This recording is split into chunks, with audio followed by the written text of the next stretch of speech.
Welcome to our channel. आज हम बात करेंगे हेयर ट्रांसप्लांट सर्जरी के बारे में। हेयर ट्रांसप्लांट सर्जरी एक बहुत बड़ी होप की तरह उभर करके आई है। जो जिन लोगों में बाल्डनेस की प्रॉब्लम है या गंजेपन की प्रॉब्लम है, उन लोगों के लिए काफी अच्छा प्रोसेस है, जिसके कारण से जिसे करवा करके वो अपने गुड लुक को वापस पा सकते हैं। अपने हेड में वो काफी डेंसिटी हेयर्स की बढ़ा सकते हैं और हेयर फॉल की प्रॉब्लम से छुटकारा भी पा सकते हैं। लेकिन हेयर ट्रांसप्लांट सर्जरी कराने के पहले लोग काफी गलतियां कर देते हैं, जिसके कारण से उनको अच्छे रिजल्ट्स नहीं मिल पाते हैं, कुछ कॉम्प्लिकेशंस मिल जाते हैं और एडवर्स इफेक्ट भी देखने को उनमें मिलता है। सबसे बड़ी गलती ये होती है कि वो सही डॉक्टर से हेयर ट्रांसप्लांट नहीं करवाते हैं। जी हाँ, मार्केट में काफी सारे फेक हेयर ट्रांसप्लांट सेंटर्स भी हैं और फेक हेयर ट्रांसप्लांट सर्जन भी है।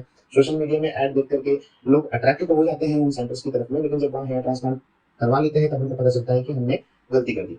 वहाँ पर क्वालिफाइड डॉक्टर्स अवेलेबल नहीं रहते हैं जो सही में गवर्नमेंट के द्वारा अप्रूव्ड है हेयर ट्रांसप्लांट करने के लिए। ऐसे डॉक्टर वहाँ पर प्रेजेंट नहीं रहते हैं।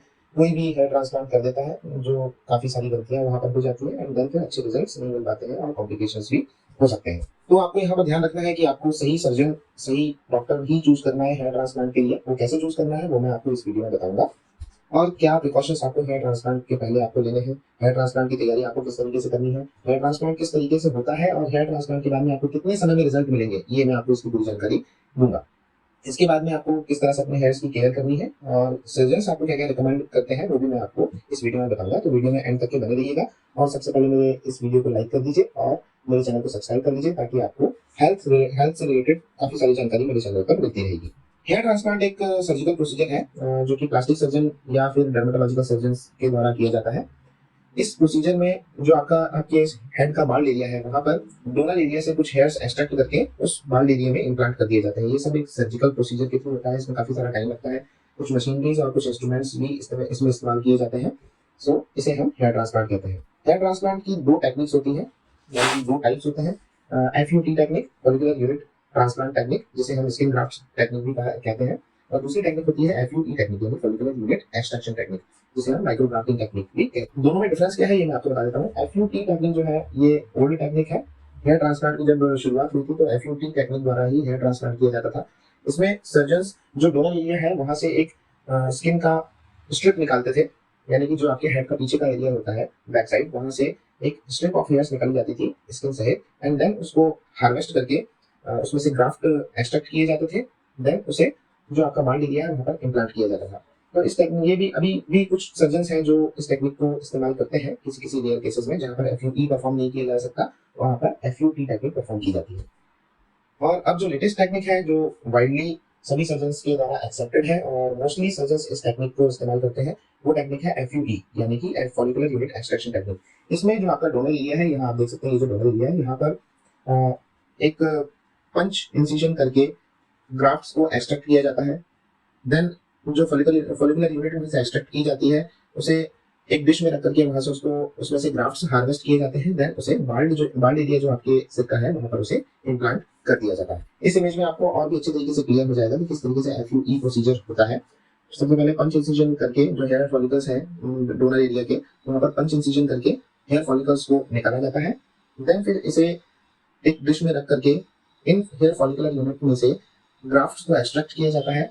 देन फिर जो आपका बाल्ड एरिया है, जहाँ पर हेयर फॉल, जहाँ पर हेयर ट्रांसप्लांट परफॉर्म करना है, जहाँ पर हेयर इम्प्लांट करना है, वहाँ पर इंसिजन मशीन द्वारा होल्स करके जो हमने ग्राफ्ट्स अभी निकाले हैं उन ग्राफ्ट्स को इम्प्लांट कर दिया जाता है। इस इमेज में आप देख सकते हैं कि ये है आपका डोनर एरिया, जो कि हेड के बैक साइड का एरिया होता है। मोस्टली मोस्टली यहीं से हेयर्स को एक्सट्रैक्ट किया जाता है, यहीं से डोनर हेयर्स लिए जाते हैं, क्योंकि ये एरिया जो है ये हेयर फॉल रेजिस्ट एरिया है। आपने देखा होगा कि मोस्टली जो लोगों को हेयर फॉल होता है वो सामने की साइड में होता है, यानी कि temple area, crown area, front area, यहाँ पर ही हेयर लॉस मोस्टली होता है। लेकिन जो हेड के बैक साइड का एरिया होता है, यहाँ पर हेयर फॉल काफी कम, बहुत ही रेयर केसेस में देखने को मिलता है। अगर यहाँ के हेयर्स, अगर हेड के बैक साइड के हेयर्स काफी थिन है, किसी किसी पेशेंट में ऐसा होता है कि डोनल एरिया के जो हेयर्स हैं वो थिन होते हैं, या वहाँ पर हेयर्स काफी कम होते हैं, कम डेंसिटी में होते हैं, तो उन केसेस में बॉडी के दूसरे पार्ट से भी हेयर्स को एज अ डोनर हेयर लिया जाता है। जैसे कि चेस्ट एरिया हो गया, चेस्ट एरिया से भी हेयर्स को एज अ डोनर हेयर्स लिया जा सकता है। देन स्कैल्प एरिया से तो हम लेते ही हैं। और दूसरा है बियर्ड एरिया, यानी कि फेस में दाढ़ी के जो निचले साइड का जो एरिया होता है, इसे एज अ डोनर हेयर्स, यहाँ से हेयर्स एक्सट्रैक्ट किए जाते हैं। अगर यहाँ से भी काम नहीं बनता है, अगर किसी पेशेंट में ऐसा है कि उसकी दाढ़ी भी काफी कम आती है, तो फिर जेनिटल एरिया से भी हेयर्स को एक्सट्रैक्ट करके वहां से भी डोनर हेयर्स लिए जा सकते हैं।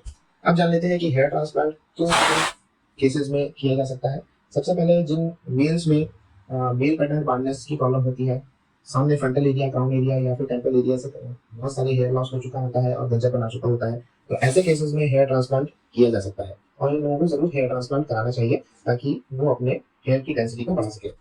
किसी इंजरी की वजह से या फिर बर्निंग की वजह से अगर हेयर लॉस हो चुका है तो उस वजह से भी ऐसे केसेस में भी हेयर ट्रांसप्लांट किया जा सकता है। वुमेन्स में आप देखेंगे कि थिनिंग हेयर की प्रॉब्लम होती है। वुमन में आप देखेंगे कि टेम्पल एरिया से भी काफी ज्यादा हेयर लॉस हो चुका रहता है या फिर किसी किसी को फीमेल पैटर्न बाल्डनेस की प्रॉब्लम होती है, तो ऐसे केसेस में वुमन में भी हेयर ट्रांसप्लांट किया जा सकता है। और किसी भी वजह से अगर हेयर लॉस हुआ है और उस जगह पर हेयर वापस नहीं आ रहे हैं किसी बीमारी के चलते या फिर किसी इंजरी के चलते, तो वहाँ पर हेयर ट्रांसप्लांट परफॉर्म किया जा सकता है। ये कुछ एग्जांपल्स हैं। इस इमेज में आप देख सकते हैं कि किस तरह से हेयर लॉस होता है।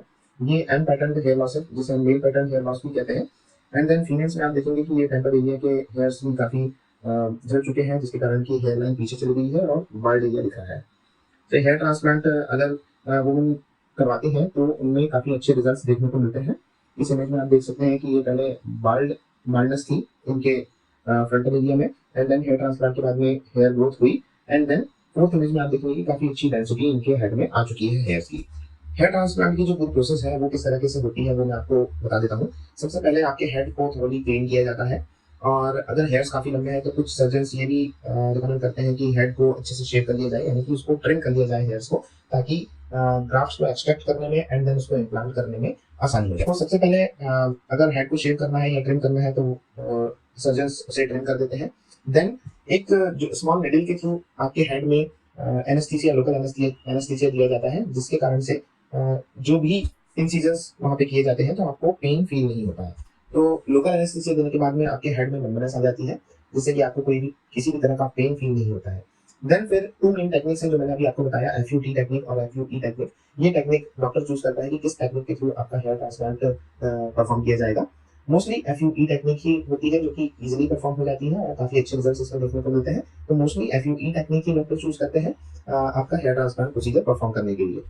सबसे पहले डोनर एरिया जो होता है, यानी कि इस इमेज में आप देख सकते हैं जो हेड के बैक साइड का एरिया होता है, मोस्टली यही डोनर एरिया होता है और यहीं से जो हेयर फॉलिकल्स यूनिट है उसको एक्सट्रैक्ट किया जाता है, यानी कि पंच इंसिजन करके उसको निकाला जाता है। तो पहले इस डोनर एरिया में आपको लोकल एनेस्थीसिया दिया जाता है ताकि आपको कुछ पेन फील ना हो, एंड देन कुछ देर के बाद में यहाँ पर पंच इंसिजन करके हेयर फॉलिकल यूनिट जो है उसको वहां से निकाला जाता है।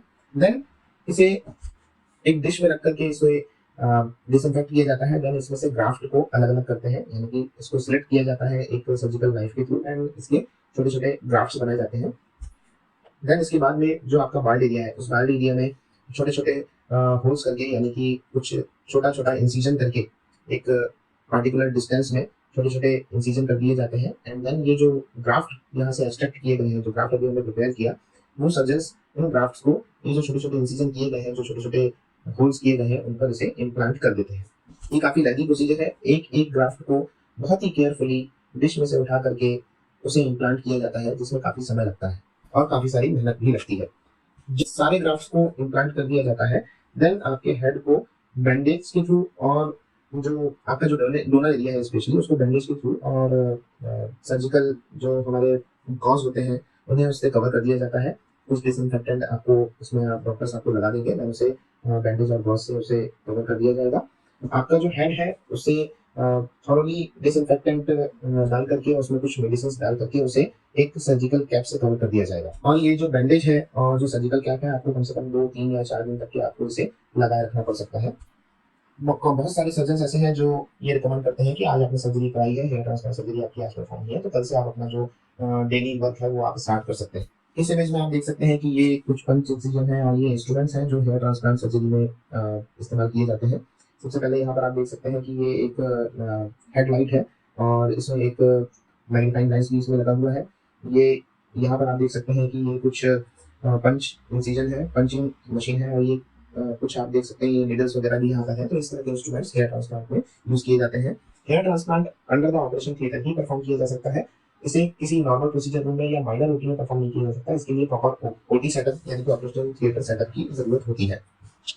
कुछ समय बाद यानी कि 3 या 4 दिन बाद जब आप जो बैंडेज वगैरह और गॉज से जो आपका डोनर एरिया कवर कर दिया गया था उसे जब आप निकालेंगे तो कुछ इस तरीके से दिखाई देगा। इस इमेज में आप देख सकते हैं ये एरिया बाद में कुछ समय के बाद में ये एरिया डिसअपियर हो जाता है। स्किन अपने आप को इस एरिया को कवर कर लेती है और फिर ये जो यहाँ से हेयर्स निकाले गए हैं, जो स्कार मार्क्स है, ये 2-4 महीने या 6 महीने के बाद में ये दिखाई देना बंद हो जाता है। हेयर ट्रांसप्लांट प्रोसीजर करवाने के बाद में क्या होता है, ये भी मैं आपको बता देता हूँ। जब हेयर ट्रांसप्लांट प्रोसीजर परफॉर्म हो जाता है, तो इसके बाद में हो सकता है कि आपको आपका जो हेड है उसमें थोड़ा सा पेन आपको फील हो, राइट? इसके लिए डॉक्टर्स आपको कुछ मेडिसिन भी प्रिस्क्राइब करके देते हैं सेवरल डेज के लिए, और पेन मेडिकेशंस और एंटीबायोटिक्स भी आपको दी जाती है ताकि आपको पेन फील ना हो कुछ दिनों तक के, और कुछ अगर बैक्टीरियल ग्रोथ अगर हो रही है, कुछ इन्फेक्शन होने के चांसेस हैं, तो एंटीबायोटिक्स के थ्रू उसे कम किया जा सके। तो इसलिए पेन किलर और एंटीबायोटिक्स डॉक्टर्स प्रिस्क्राइब करते हैं। एंटी इन्फ्लेमेटरी भी आपको दी जा सकती है ताकि आपको स्वेलिंग वगैरह की प्रॉब्लम जो सर्जरी के बाद में कॉमनली होती है, तो एंटी इन्फ्लेमेटरी मेडिसिन भी आपको दी जा सकती है ताकि स्वेलिंग वगैरह ना हो। इस इमेज में आप देख सकते हैं कि किस तरह से बैंडेज और गॉज के थ्रू जो डोनर एरिया है उसको कवर कर दिया गया है, और ये फ्रंटल एरिया में जहाँ पर हेयर ट्रांसप्लांट परफॉर्म किया गया है वो कुछ इस तरीके से दिखाई देता है। देखने में काफी खतरनाक दिख रहा है, लोग ऐसा सोचते हैं कि ये डर जाते हैं काफी लोग देख करके कि इस तरीके से हेयर ट्रांसप्लांट होता है और हमें काफी पेन होगा, लेकिन मैं आपको बता दूं कि हेयर ट्रांसप्लांट प्रोसीजर बिल्कुल भी सेफ है। 99% हेयर ट्रांसप्लांट के सक्सेस रेट है। इसमें पेन बिल्कुल भी नहीं होता है, काफी सेफली परफॉर्म इसे किया जाता है अगर आप इसे एक क्वालिफाइड और government approved hair transplant surgeon से कराएंगे तो। अब काफी बड़ा सवाल ये होता है कि न्यू हेयर ग्रोथ कब तक के होंगे। काफी सारे लोगों के मन में ये सवाल रहता है कि हमने हेयर ट्रांसप्लांट तो करा दिया, लेकिन अब जो नए बाल हैं हमारे सिर में कब उग तक के आएंगे और कब हमको एक अच्छी डेंसिटी इसमें मिलेगी। अभी अभी तो हमने हेयर ट्रांसप्लांट कराया है, अभी सारे हेयर्स जो है सिर के सर्जन ने तो ट्रिम कर दिए, लेकिन अब नए हेयर्स कब आएंगे।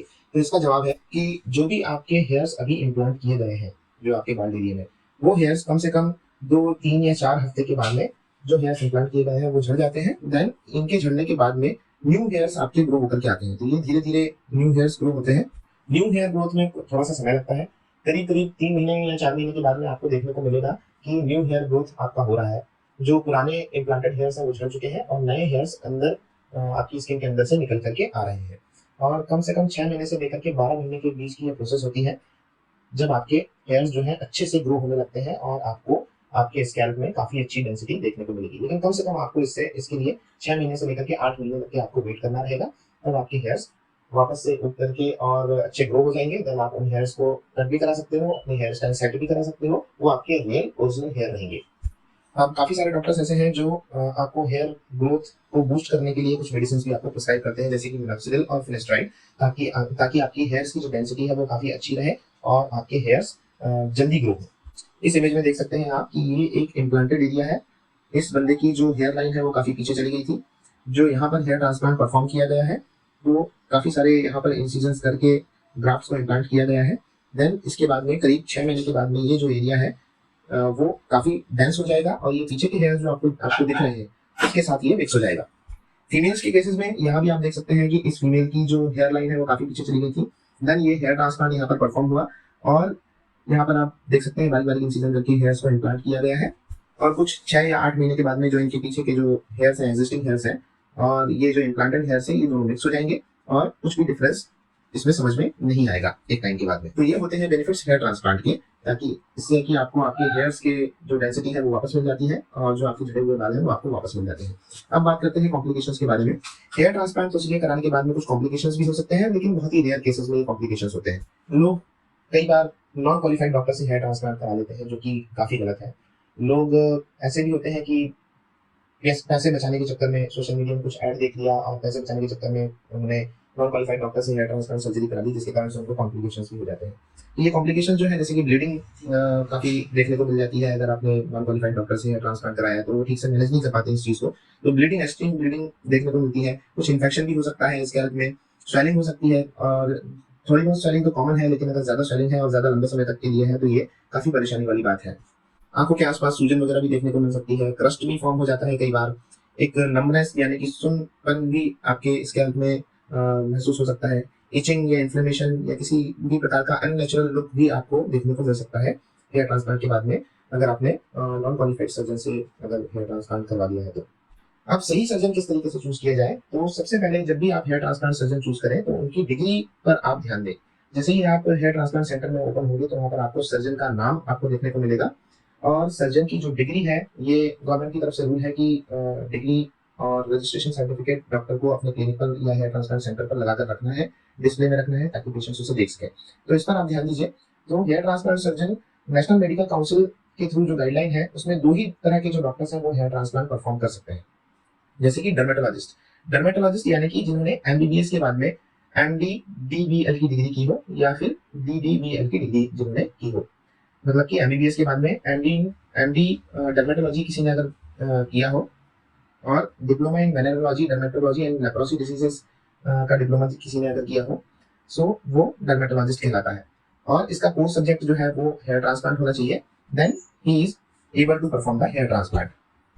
दूसरा जो डॉक्टर है वो है प्लास्टिक सर्जन। प्लास्टिक सर्जन को भी परमिशन है हेयर ट्रांसप्लांट करने के लिए। तो प्लास्टिक सर्जन की जो डिग्री होती है वो एमबीबीएस के बाद में उन्होंने अगर एमसीएच प्लास्टिक सर्जरी में उन्होंने अगर मास्टर्स किया हो तो वो प्लास्टिक सर्जन कहलाते हैं और इनका कोर्स सब्जेक्ट हेयर ट्रांसप्लांट होना चाहिए, then he is able to perform the he और she is able to perform the hair transplant.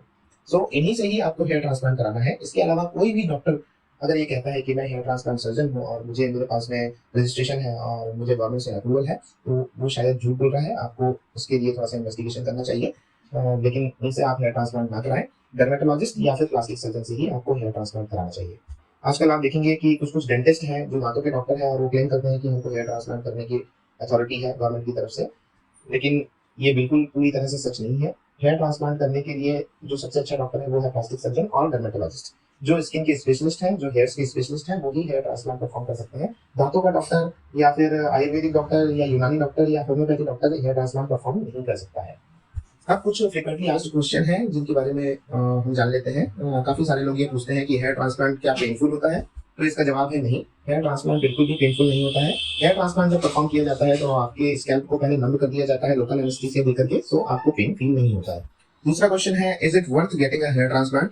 क्या हेयर ट्रांसप्लांट वाकई में बेनिफिशियल है और क्या हेयर ट्रांसप्लांट कराना चाहिए? तो हेयर ट्रांसप्लांट एक काफी अच्छा प्रोसीजर है। जिन लोगों में बाल्डनेस की प्रॉब्लम है तो वो हेयर ट्रांसप्लांट को ऑप्ट कर सकते हैं। अगर उनको फाइनेंशियली कोई प्रॉब्लम नहीं है तो बिल्कुल आप हेयर ट्रांसप्लांट आप करवा सकते हैं। अपने डॉक्टर से बिल्कुल सलाह लें, आपके डर्मेटोलॉजिस्ट या प्लास्टिक सर्जन के पास में जाएं और उनसे अपने हेयर ट्रांसप्लांट कराने के बारे में आप सजेशन ले सकते हैं। तो हेयर ट्रांसप्लांट एक काफी अच्छा प्रोसीजर है, काफी सेफ प्रोसीजर है और पेनलेस प्रोसीजर है। तो अगर आपको कराना है, आपको बाल्डनेस से या गंजेपन से आप जूझ रहे हैं, तो हेयर ट्रांसप्लांट को जरूर आप करा सकते हैं। जाते जाते मेरे चैनल को आप सब्सक्राइब कर लीजिए। इस चैनल पर आपको मेडिकल और हेल्थ से रिलेटेड और ट्रीटमेंट से रिलेटेड काफी सारी जानकारियां मिलती रहेंगी।